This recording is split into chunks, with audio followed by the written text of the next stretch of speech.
Welcome to our video lecture of expanding on effective communication techniques in e-coaching.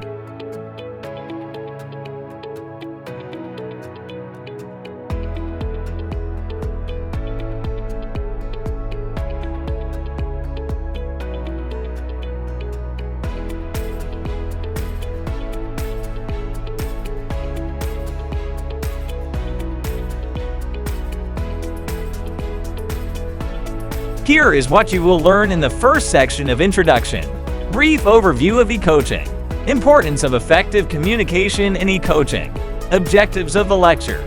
E-coaching is a method where coaching is provided through digital means like email, video calls, chat platforms, and specialized coaching software. It has gained popularity due to its flexibility, allowing learners and coaches to communicate regardless of geographical barriers, and the convenience of scheduling. This approach adapts coaching to the digital age, making it more accessible to a wider audience. In e-coaching, effective communication is crucial. Without the nuances of face-to-face interaction, the clarity, tone, and style of written and spoken communication have a significant impact on how messages are conveyed and received. Good communication skills ensure that the coach can accurately understand the learner's needs, provide clear guidance, and build a strong, trusting relationship. This directly affects learner satisfaction and the overall effectiveness of the coaching process. This lecture will focus on providing actionable techniques to enhance communication in an e-coaching context. It aims to equip e-coaches with skills necessary to navigate the unique challenges of digital communication, ensuring they can effectively connect with and support their learners, regardless of the medium used. The second section is about understanding communication in e-coaching. Here you will learn about definition of effective communication, differences from traditional coaching, and challenges. Clarity. In e-coaching, where face-to-face cues are absent, clarity becomes paramount. This means delivering messages in a straightforward and unambiguous manner. Coaches need to articulate their thoughts in a way that is easy to understand, avoiding jargon and overly complex language. This is especially important in written communication, such as emails or text messages, where the lack of vocal tone can lead to misunderstandings. Clear communication helps in setting expectations, providing feedback, and guiding clients through their coaching journey. Empathy. Empathy in communication involves understanding and reflecting back the client's feelings and thoughts. It's about being attuned to the emotional undercurrents of what the client is saying, which can be challenging in a digital setting. Coaches should practice active listening, which includes reading between the lines and paying attention to what is not being said. By demonstrating empathy, coaches create a safe, supportive environment where clients feel heard and understood, fostering a deeper coaching relationship. Responsiveness. This refers to the coach's ability to react promptly and appropriately to clients' communications. In the digital world, where messages can be sent instantaneously, learners often expect quick responses. Timely replies show that the coach is attentive and values the learner's time and input. Responsiveness also means adapting to the client's preferred communication style and providing feedback that is relevant and constructive. In e-coaching, two major differences from traditional in-person coaching are the lack of physical cues and the heavy reliance on technology. Lack of physical cues. In traditional coaching, physical cues such as body language, facial expressions, and tone of voice play a significant role in communication. These nonverbal elements can convey empathy, understanding, and attentiveness. In e-coaching, however, these cues are often diminished or entirely absent, especially in text-based formats like emails or messaging apps. This lack of physical cues can lead to challenges in fully understanding a learner's emotional state or intentions, making it harder to build rapport and trust. Coaches need to be more attentive to subtleties in word choice and written tone, and may need to ask more clarifying questions to ensure accurate understanding. Reliance on technology. E-coaching is heavily dependent on technology, which includes tools like video conferencing software, email, online chat platforms, and various e-coaching applications. This reliance on digital communication channels means that both coach and learner must be comfortable with these technologies. It also introduces potential technical issues like connectivity problems, software glitches, or cybersecurity concerns. On the positive side, technology allows for greater flexibility in scheduling and can enable coaching relationships across different geographic locations. Coaches must be adept not only in using these technologies effectively, but also in troubleshooting and ensuring a seamless coaching experience. Here are the common challenges like misinterpretation of tone, technological barriers, and creating a personal connection. Without the nonverbal cues of face-to-face communication, such as body language and voice inflection, it's easy for the tone of messages to be misinterpreted. For instance, a coach's attempt at concise communication might be perceived as cold or uncaring, or a playful comment might be taken seriously. These misunderstandings can lead to confusion, discomfort, or even conflict between the coach and learner. To mitigate this, e-coaches need to be particularly mindful of their word choice and might use emoticons or explicitly state their emotions to clarify their tone. Technological barriers. Dependence on technology in e-coaching brings its own set of challenges. Issues like poor internet connectivity, software glitches, or unfamiliarity with digital tools can hinder the coaching process. These barriers can be frustrating and disrupt the flow of communication.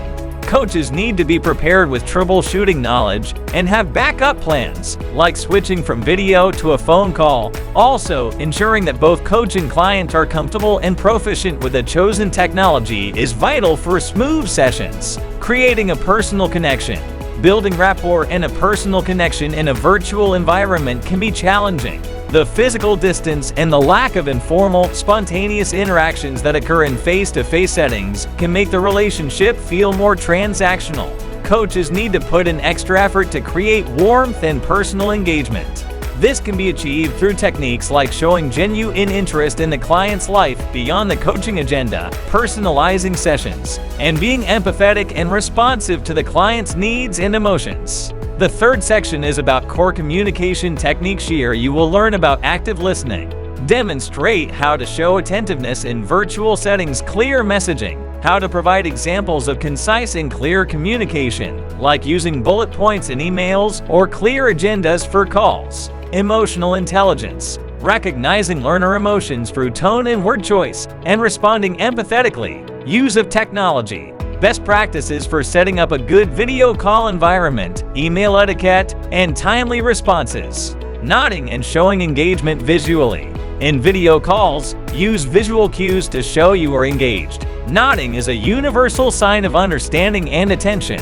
Simple actions like leaning in slightly or making affirmative gestures can also convey that you are fully present and engaged in the conversation.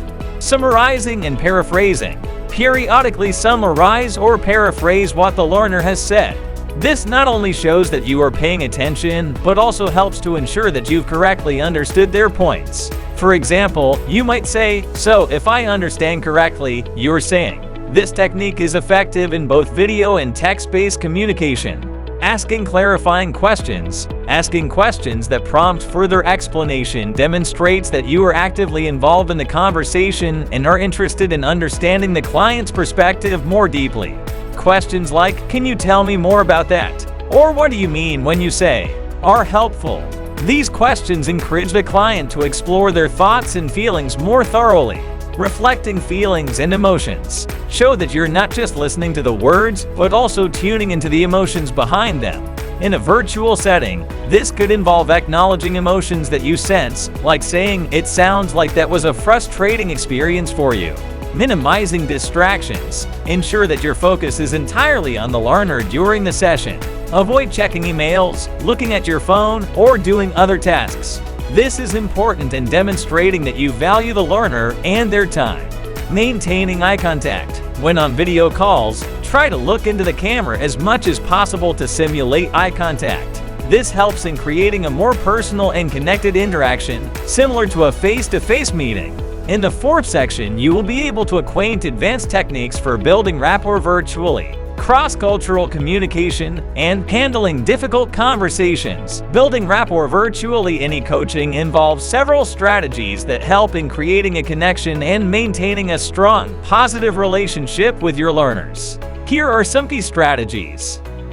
Personalization. Tailor your coaching approach to each individual learner. This could involve acknowledging and remembering personal details they've shared in previous sessions, customizing your communication style to suit their preferences, or even adjusting your session timing to fit their schedule. Personalization shows that you value them as an individual, not just as another learner. Showing genuine interest. Take an active interest in your learner's life, goals, and challenges. Ask questions about their experiences and feelings. Listen attentively to their responses, and demonstrate empathy and understanding.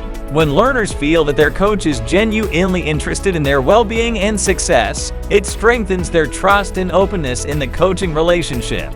Consistent follow-ups. Regularly check in with your learners, even outside of scheduled sessions. This could be through brief emails, messages, or calls to ask about their progress, offer support, or provide additional resources. Consistent follow-ups show that you are committed to their journey and are available to support them, which is crucial in building a strong rapport. And in the fifth section is the conclusion. Let's summarize the key techniques early discussed. Throughout this video lecture, we explored various techniques vital for effective communication and relationship building in e-coaching. Here's a summary of the key techniques discussed. Clarity, empathy, and responsiveness in communication. Emphasize clear, empathetic, and responsive communication. Avoid jargon, be attentive to learners' emotions, and respond promptly. Active listening. Show attentiveness through nodding, summarizing, and asking clarifying questions. This demonstrates engagement and helps in understanding the learner better. Building rapport virtually. Employ strategies like personalization, showing genuine interest, and consistent follow-ups to establish a strong connection with learners. Handling challenges in e-coaching. Address challenges such as misinterpretation of tone, technological barriers, and creating personal connections in a virtual environment. Thank you for your engagement and attention. To further expand your skills and knowledge, please join us in the next video lecture, which will delve into more advanced e-coaching. Looking forward to seeing you in the next session. Happy e-coaching!